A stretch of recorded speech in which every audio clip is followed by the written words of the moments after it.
Hola, bienvenidos de nuevo a esta asignatura de Ciencias Jurídicas.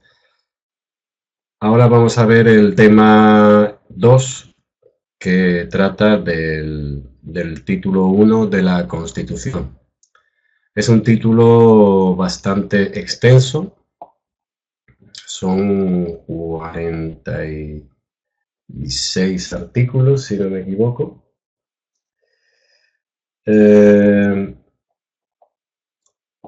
Hay que detenerse poco, no, vamos, hay que detenerse lo que haga falta, pero en esta exposición hoy vamos a tratar todos los artículos lo más esquemáticamente posible porque por cuestión de tiempo, simplemente. Voy a tratar de subrayar lo más importante.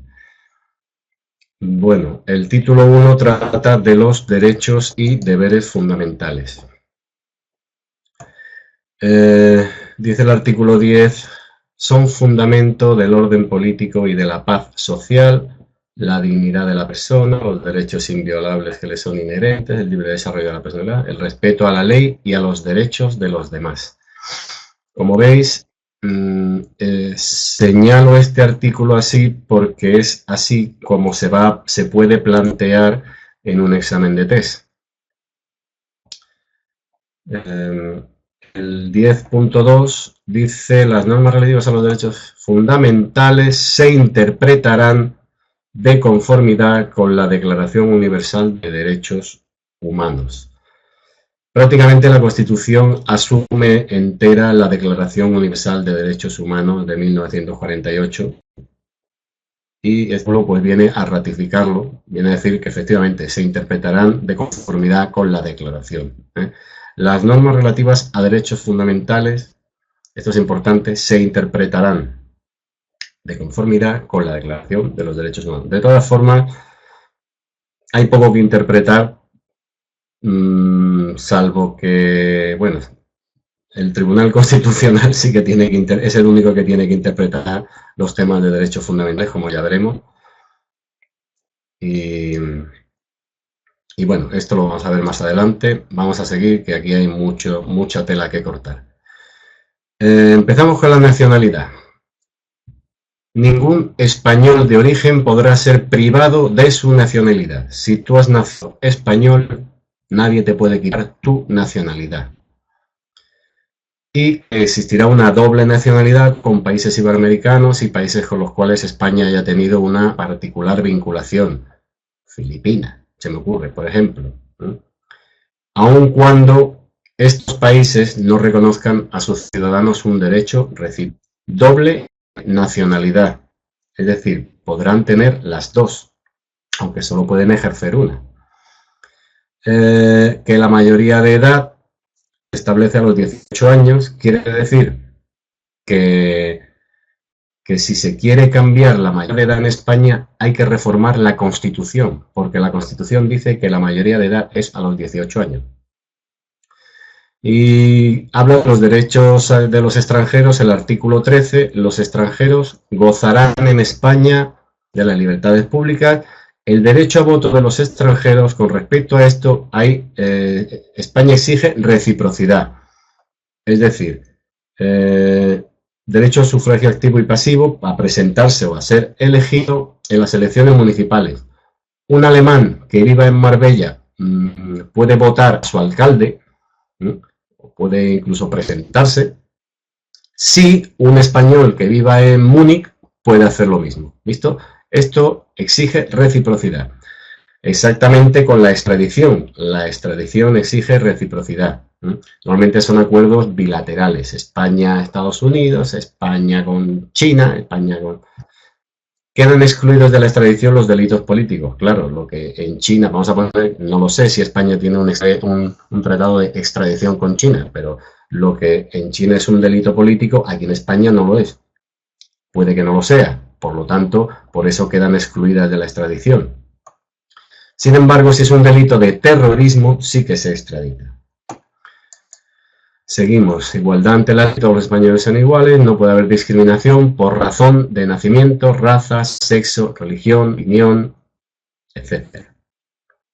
Y entramos en en la sección primera del capítulo 2, que habla de los derechos fundamentales y de las libertades públicas específicamente.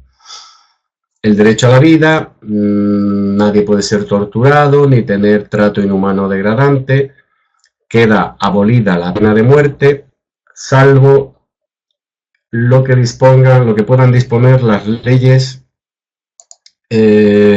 penales militares para tiempo de guerra.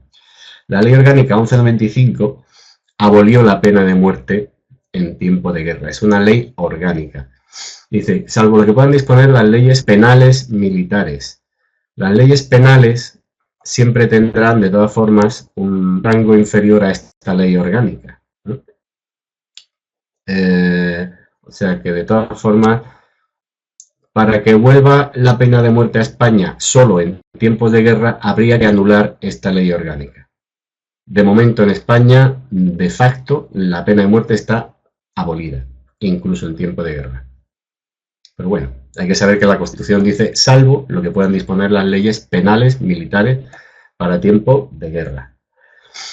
Se garantiza la libertad ideológica y religiosa. Nadie podrá ser obligado a declarar sobre su ideología, religión y creencias. Nadie puede ser obligado a declarar. No quiere decir que no podamos declararlo. Cuidado. Interesa muchas veces, necesitamos decirlo, ¿eh? Imaginaros que si yo soy militar o guardia civil y me voy de misión a Mali, bueno, ahí lo que pasa es que hoy día se reparían, pero bueno, imaginaos la Segunda Guerra Mundial, si tú no sabes si tú eres judío o eres musulmán o eres católico, te entierran y no saben si ponerte una cruz o darte una misa o ponerte una lápida, o sea que nadie puede ser obligado a declarar sobre su ideología, religión o creencia. Bueno, pues es que no estés obligado y otra cosa que a veces a ti te conviene declararlo. Ninguna confesión tendrá carácter estatal. Esto va referido a la Iglesia Católica, ¿eh? En épocas anteriores, pues, tenía su vínculo con el Estado, su estrecho vínculo con el Estado, y aquí pues rompe. Ninguna confesión tendrá carácter estatal. Seguimos con la sección primera, derecho a la libertad personal. Este artículo es muy importante. Dice, la detención preventiva se efectuará el tiempo estrictamente necesario y como máximo 72 horas. Es decir, estas son dos condiciones. Dice, ¿cuánto puede durar la detención preventiva? 72 horas. No. 72 horas es el tiempo máximo, pero tiene que durar el tiempo estrictamente necesario. Y como máximo 72 horas. Cuidado que de aquí salen muchas preguntas de test. Toda persona detenida debe ser informada de sus derechos y de razones de su detención. No está obligada a declarar y tiene derecho a asistencia de abogado. La ley regulará un procedimiento de habeas corpus, que creo que vemos más adelante en el tema 12. El habeas corpus es la puesta a disposición judicial de toda persona detenida ilegalmente. Lo regula la Ley Orgánica 684. Seguimos con el artículo 18, el derecho a la intimidad y el derecho a la inviolabilidad del domicilio. Se garantiza el derecho al honor, la intimidad y a la propia imagen, en definitiva el derecho a la intimidad, al honor y a la propia imagen. Y este derecho se garantiza ¿cómo? Pues diciendo, el domicilio es inviolable. No pueden entrar en tu domicilio a registrar tu casa. Y no puede intervenir tus comunicaciones, se garantiza el secreto de las comunicaciones.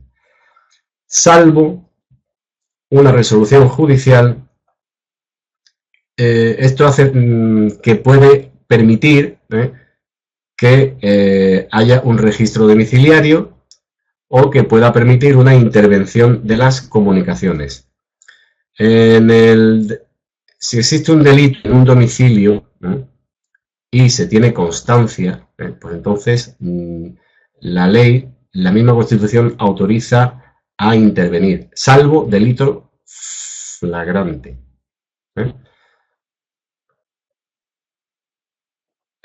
Volveremos a esto cuando hablemos de la restricción de las garantías legales, de las garantías de los derechos y libertades. Bueno, libertad de residencia y circulación, pues lo mismo, tenemos derecho a elegir libremente la residencia y a circular por el territorio nacional.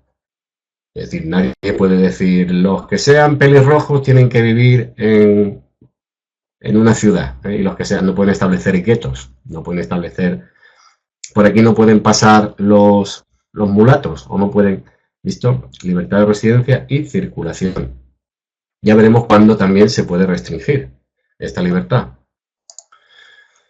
Libertad de expresión, pues es una de las libertades que más bombo se le ha dado y que más se ha desarrollado después de la Constitución, porque la libertad de expresión habla del derecho a expresar y difundirmente pensamientos, ideas y opiniones, la producción literaria, artística, a la libertad de cátedra. La libertad de cátedra es la libertad de enseñar sin la indicación de una doctrina oficial. Una vez que el profesor cierra la puerta de la clase, la clase es suya y su teoría y su enseñanza es suya. Nadie le puede imponer una ideología, una doctrina oficial. Eso quiere decir la libertad de cátedra. Y a comunicar y recibir libremente información veraz. La ley regulará el derecho a la cláusula de conciencia. La cláusula de conciencia es una cláusula por la cual un periodista, esto se refiere sobre todo a los periodistas, la cláusula de conciencia es del periodista.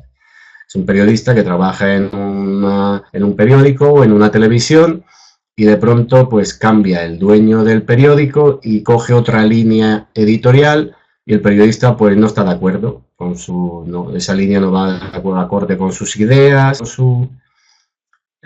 con sus principios y se quiere ir. Bueno, pues esta cláusula de conciencia permite que ese periodista se vaya y encima lo tienen que indemnizar. Es que hay una ley orgánica, porque es un derecho fundamental.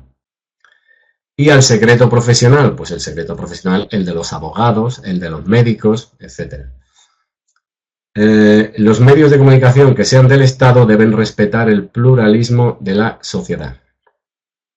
¿Cuál es el límite que tiene la libre expresión? Pues el límite está en el respeto a los derechos reconocidos en todo el título. El derecho al honor, el derecho a la intimidad, el derecho a la propia imagen y también especialmente la protección de la juventud y sobre todo de la infancia. Por eso en televisión, en las revistas, cuando sale un menor, se le tapa la cara, se le tapa los ojos o la cara para proteger la intimidad del menor. Solo podrá acordarse el secuestro de publicaciones y grabaciones y otros medios de información en virtud de resolución judicial. Yo aquí la palabra secuestro no lo hubiera puesto, podría haber puesto solo podrá acordarse la paralización de publicaciones o la requisa de publicaciones, pero bueno, el secuestro de publicaciones le llama la Constitución y ahí se ha quedado. En virtud de resolución judicial. Seguimos con la sección primera. El artículo 21, derecho de reunión. El derecho de reunión se refiere a reuniones en lugares de tránsito público y a manifestaciones. ¿Cuál es el único requisito que tiene que tener esta manifestación o este derecho de reunión? Una comunicación previa a la autoridad. No confundir con autorización. No pedimos autorización. Comunicamos que nos vamos a reunir para esto, en fin, no sé los requisitos que exija la autoridad gubernativa. Esta autoridad gubernativa puede prohibirlas si hay riesgo de alteración del orden público. Está regulado el derecho de reunión en la Ley Orgánica 983 y para prohibírselo a las Fuerzas Armadas, pues en la Ley Orgánica 9/2011. El artículo 22, derecho de asociación. Las asociaciones que persigan fines o utilicen medios tipificados como delitos son ilegales. Esto tiene la lógica del mundo. Como requisito, pues deben inscribirse en un registro. Este registro es solo a los efectos de publicidad, ¿no? Es decir, a tener conocimiento de que ahí hay una asociación que se llama tal. Nada más. No invalida una asociación el no estar inscrita en un registro o no se anulan sus estatutos, no. Simplemente a los efectos de publicidad. Y también pueden ser disueltas o suspendidas por resolución judicial. Se prohíben las asociaciones secretas y las de carácter paramilitar. Y vamos a el artículo 23, derecho de participación. Los ciudadanos tienen derecho a elegir y a ser elegidos. Es decir, tienen por participación directa, este derecho de participación puede ser directo, llevar una iniciativa legislativa a las Cortes, que son 500.000 firmas mínimo, y también pueden participar directamente en decisiones políticas a través del referéndum. Votar que si una ley se aprueba o no se aprueba, si España se une a la OTAN o se sale de la OTAN. Y por supuesto la participación indirecta, pues que es a través de sus representantes, que son los políticos electos. El artículo 24, protección judicial de los derechos. Todas las personas tienen derecho a obtener la tutela efectiva de los jueces y tribunales. ¿Qué quiere decir esto de la tutela efectiva de los jueces y tribunales? Pues esto es el derecho a tener un juez que sea juez de carrera, a la defensa y a la asistencia de un letrado. Tiene que tener defensa de un letrado. A ser informados de qué se les acusa, a un proceso público con garantías y sin dilaciones indebidas, es decir, no se puede tener a una persona en la cárcel 2 años, 3 años, 4 años mientras se le lleva a juicio. A utilizar los medios de prueba pertinentes, a no declarar contra sí mismos, a no confesarse culpables y a la presunción de inocencia. No está obligado a declarar por razón de parentesco o de secreto profesional. Obviamente un padre, si con su testimonio puede perjudicar a un hijo, pues no está obligado a declarar. O secreto profesional, el abogado que el criminal le cuenta, pues sí es verdad, yo la maté, pues el abogado no puede ir ahora al jurado, al juez y decirle, mire usted que a mí me ha confesado, soy su abogado, pero a mí me ha confesado que la ha matado de verdad. Eso está sujeto al secreto profesional. El artículo 25, principio de legalidad penal. Nadie puede ser condenado o sancionado por acciones u omisiones que en el momento de producirse no constituyan delito, falta o infracción administrativa, según la ley vigente en aquel momento. Es decir, hablábamos en el artículo 9, el título preliminar, sobre la irretroactividad de las disposiciones sancionadoras no favorables. Es decir, tiene que estar esta acción u omisión, para que a alguien se le pueda condenar o sancionar, tiene que estar esta acción u omisión tipificada en la legislación vigente de ese momento. Respecto a los reclusos, pues que las penas siempre estarán orientadas a la reeducación y reinserción social. No se puede obligar a trabajos forzados. Tienen también los beneficios de seguridad social, asistencia sanitaria, derecho a pensión, si han trabajado, etc. Y tienen que tener acceso a la cultura, tener su biblioteca, o sus clases. La administración civil no podrá imponer sanciones que directa o subsidiariamente impliquen privación de libertad. Es decir, la administración civil lo único que puede son multas. La privación de libertad corresponde a la administración de justicia, a los tribunales. Seguimos con el artículo 26, la prohibición de los tribunales de honor. Bueno, ya hoy día esto ya no existe. Eso existía en la administración y en los colegios profesionales, en los profesionales, las profesiones liberales, digamos, los dentistas, los abogados, los médicos. Una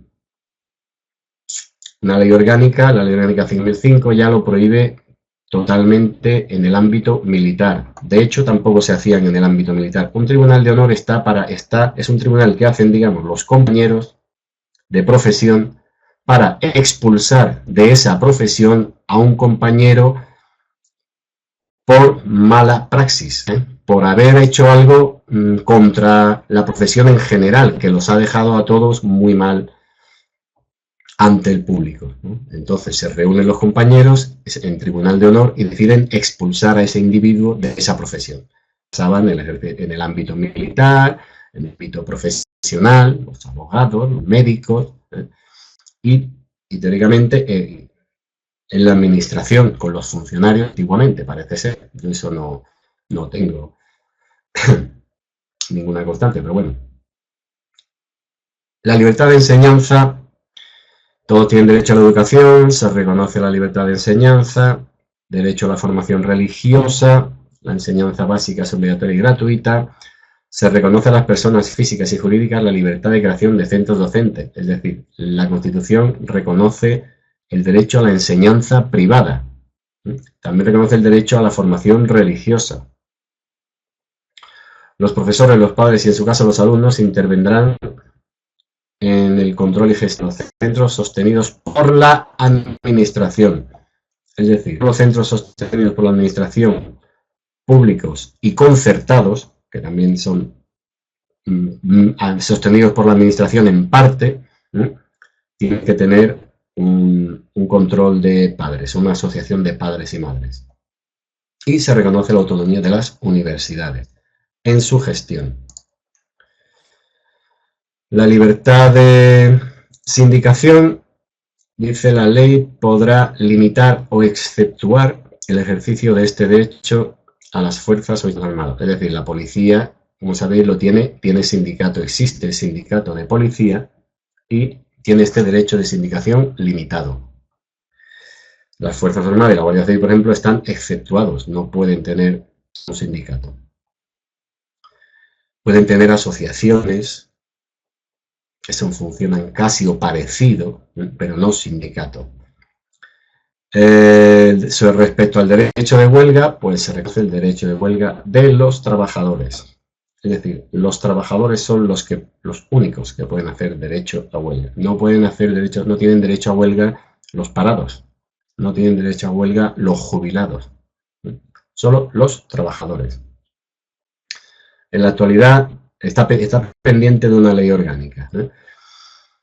Y bueno, hay otra ley orgánica, la 286, que directamente prohíbe el derecho de huelga a los miembros de las fuerzas y cuerpos de seguridad del Estado. El artículo 29 nos habla del derecho de petición, que está también plasmado desarrollado en una ley orgánica, la 4/2001, que dice el derecho de petición puede ser de forma individual o colectiva, pero siempre por escrito, es importante, siempre por escrito, y las Fuerzas Armadas y la Guardia Civil pues solo tienen este derecho de petición individualmente. Y vamos a ver la sección segunda de los derechos y deberes de los ciudadanos. El servicio militar y objeción de conciencia. Los españoles tienen el derecho y el deber de defender a España. También tienen derecho a la objeción de conciencia. La objeción de conciencia es el derecho a no hacer un servicio, a no coger armas. Entonces, se estableció, antes de que finalizara el servicio militar en el año 2001, se estableció un servicio militar sustitutorio, que era, los objetos de conciencia, pues se le encargaban trabajos sociales. Trabajos sociales, cuidar a ancianos, algunos se metían en la administración, en temas sanitarios, etc. Era un cachondeo porque no estaba muy bien regulado y no funcionaba bien en todas partes. Al final el servicio militar fue abolido en el año 2001, pero eso no quiere decir que no, igual que la pena de muerte, de momento está abolido por una ley, pero las leyes se cambian. Sistema tributario, todos contribuirán al sostenimiento de los gastos públicos de acuerdo a su capacidad económica. Esto lo único importante que dice es que se contribuirá de acuerdo con su capacidad económica, es decir, ser un sistema progresivo. Sobre matrimonio y separación, el artículo 32 dice: el hombre y la mujer tendrán plena igualdad jurídica. Ten en cuenta que en España hace años las mujeres, por ejemplo, pues no podían ser empresarias, o no podían hacer determinado tipo de operaciones mercantiles. Y respecto al matrimonio, pues lo mismo. Tienen plena igualdad jurídica, y aquí introduce la separación. La ley regulará, salió la ley que permitía el divorcio en España, porque hasta entonces el divorcio, en la época franquista, no existía el divorcio en España. Existía la nulidad matrimonial por la Santa Sede, existía, pero el divorcio legal no existía. El artículo 33, derecho a la propiedad, se reconoce el derecho a la propiedad privada y a la herencia. Puede haber expropiación forzosa por causa justificada de utilidad pública, y también deberá haber una indemnización justa. Derecho de fundación, se reconoce el derecho a la fundación, del derecho de fundación para fines de interés general. El trabajo es un derecho y un deber. Todos los españoles tienen el deber de trabajar y el derecho al trabajo. Bien. Los colegios profesionales, dice la ley regulará, que tiene que ser un funcionamiento democrático. Convenios y conflictos laborales, nos habla el artículo 37, derecho a la negociación colectiva laboral. Los convenios tienen fuerza vinculante. Quiere decir que hay convenios que están por encima de muchos de reglamentos y de ley. Depende del tipo de convenio que sea. Si es un convenio a nivel nacional, tiene fuerza de ley, tiene fuerza vinculante. Y que los trabajadores y empresarios tienen derecho a adoptar medidas de conflicto colectivo. ¿Cuál adoptarán los trabajadores? Pues la huelga, la paralización del trabajo, etcétera. ¿Cuáles adoptarán los empresarios? Pues el cierre de la empresa para que no haya trabajadores y cometan y rompan la maquinaria o se apoderen, etcétera. Garantías y bueno, que deberá haber unos servicios esenciales. Tiene que haber unas garantías para que va a funcionar los servicios esenciales. Libertad de empresa, pues se reconoce la libertad de empresa en el marco de la economía de mercado. No es una economía dirigida como en los países comunistas. Aquí la libertad de empresa en el marco de una economía de mercado. La economía está intervenida, porque al ser España un Estado social y democrático de derecho, al ser un Estado social, el Estado tiene que intervenir para que no haya monopolios y para que no haya atropellos, ¿no? Pero más allá, no puede intervenir más allá de coartar la economía de mercado. No quiero enrollarme mucho porque son muchos artículos y esto no quiero hacerlo largo. Bien, capítulo 3 de los principios rectores de la política social y económica. Vamos a ver. Hablando el artículo 39 nos habla de la protección de la familia y a la infancia. Que protección a los hijos, de las madres y cualquiera que sea su estado civil. Aquí la Constitución introduce la protección a las madres solteras, cosa que en la anterior legislación pues lo tenía muy complicado. La ley posibilita la investigación de la paternidad. Es decir, antes se podía tener un hijo y el padre, pues, aunque viviera en el piso de al lado, pues no se hacía cargo de nada. Por ley no se le podía obligar. La ley posibilitará la investigación de la paternidad. Si se demuestra que un hijo, la paternidad, pues estos padres deben prestar asistencia a los hijos habidos dentro y fuera del matrimonio durante su minoría de edad, etcétera.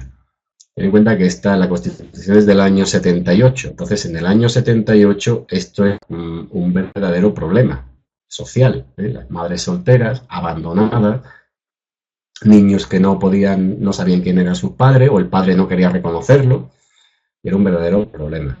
Hoy día sigue siéndolo, pero ya es menos, está más protegido. Encima es un derecho fundamental.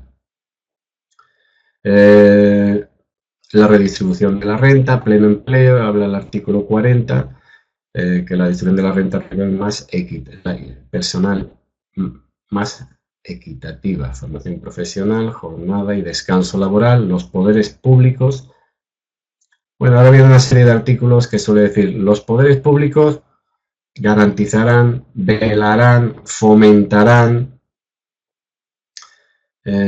o corresponde a los poderes públicos velar por, corresponde a los poderes públicos, vamos a ir viendo una serie de artículos y vamos a pasarlos a una velocidad la justa para incidir en lo más importante. Dice aquí el artículo 40, los poderes públicos garantizarán, velarán, fomentarán una política que garantice la formación, velarán por la seguridad e higiene en el trabajo, velarán por el descanso necesario, por la limitación de la jornada laboral y las vacaciones periódicas atribuidas. El artículo 41 establece, es importante que los poderes públicos mantendrán un régimen público de seguridad social. La seguridad social es un sistema de asistencia y de prestaciones ante situaciones de necesidad.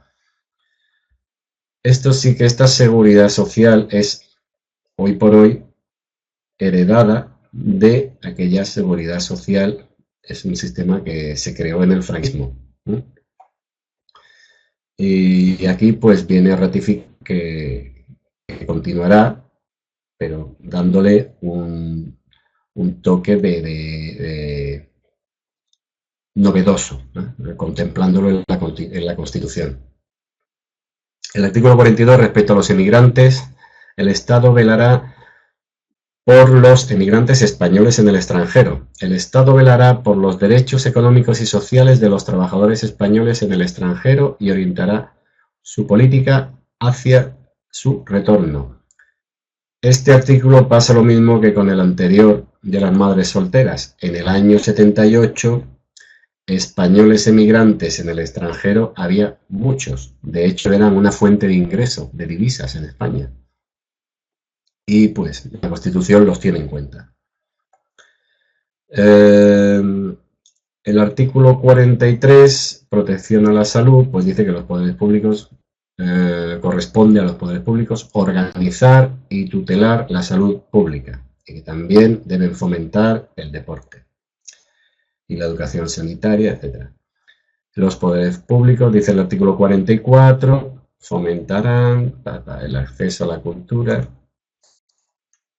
45, los poderes públicos deberán defender y restaurar el medio ambiente. Artículo 46, deberán conservar el patrimonio histórico, cualquiera que sea su régimen jurídico y su titularidad. Es decir, si hay alguien, un conde, que tiene un castillo privado, pero es declarado patrimonio histórico, cultural o artístico, los poderes públicos deben velar por su conservación,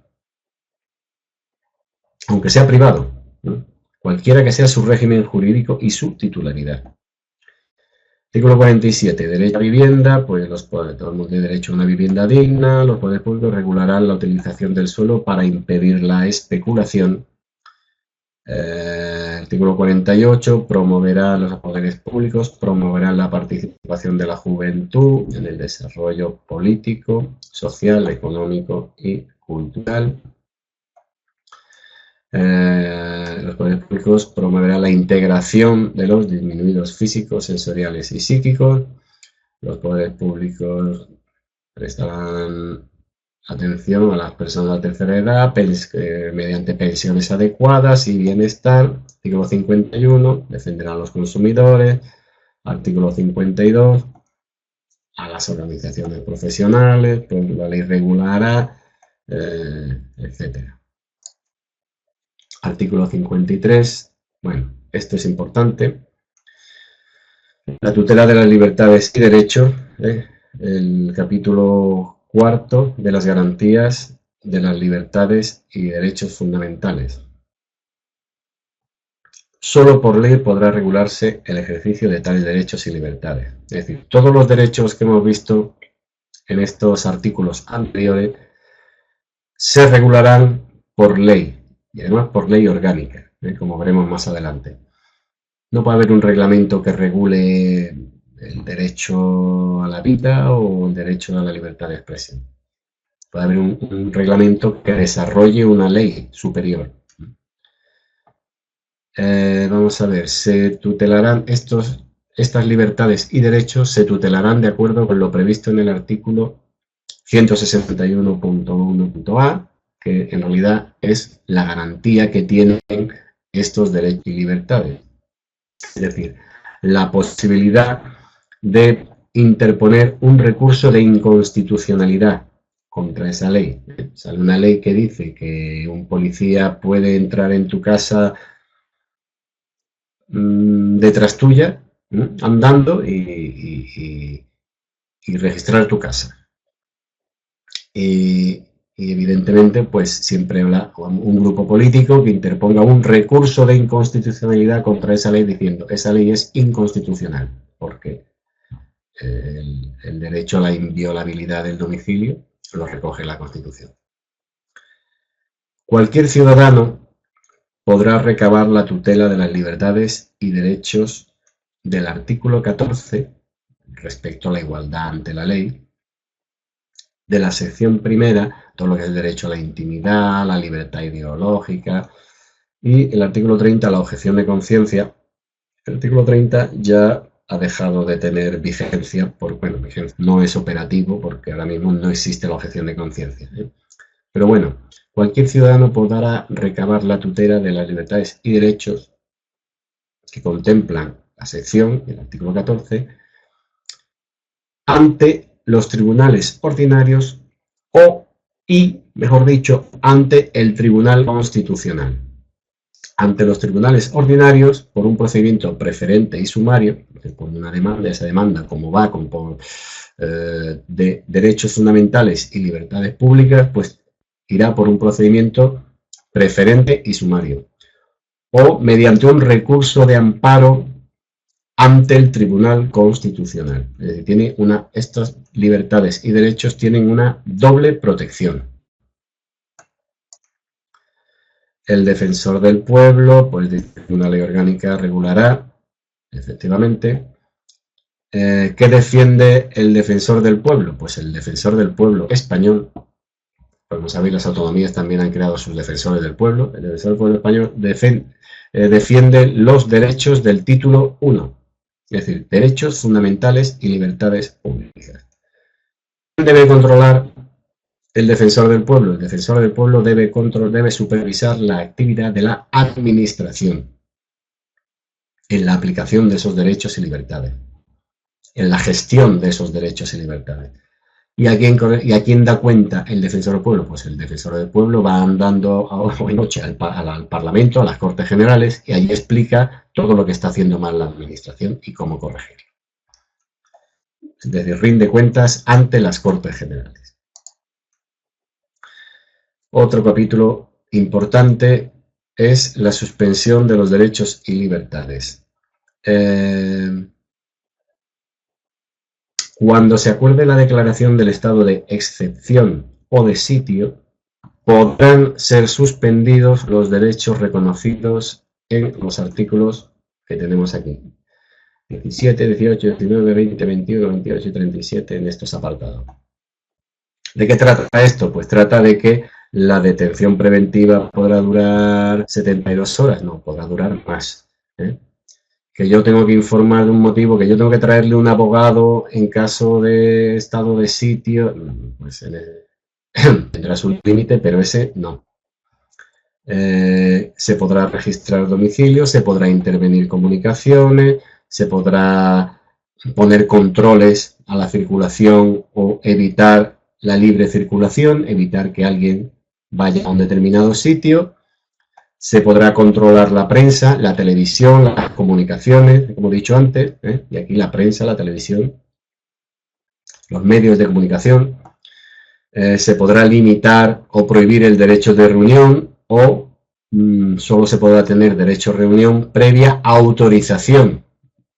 Ya no te comunican que se van a reunir, sino previa autorización. Se prohibirá el derecho de huelga y se prohíben pues, las medidas de conflicto colectivo. Es decir, no se puede hacer huelga ni se puede entorpecer la economía mediante medidas de conflicto colectivo. Se efectúa el artículo 17.3 para el supuesto de estado de excepción. En el estado de excepción sí que hay que informar del motivo y sí que hay que tener, se tiene derecho de abogado, pero en el estado de sitio se suspenden todas estas libertades. Y en caso de terrorismo, dice, una ley orgánica podrá suspender individualmente los derechos de los artículos 17.2, 18.2, es decir, 17.2 podrá suspender lo de la detención preventiva de 72 horas, pues podrá ser más tiempo y se podrán registrar domicilio y se les podrán intervenir las comunicaciones. ¿Listo? Bueno, vamos a ver, para entender un poquito esto del estado de excepción y de sitio, un pequeño cuadro. Los estados están regulados por la Ley Orgánica 481, ¿no? Los estados de alarma, de excepción y de sitio.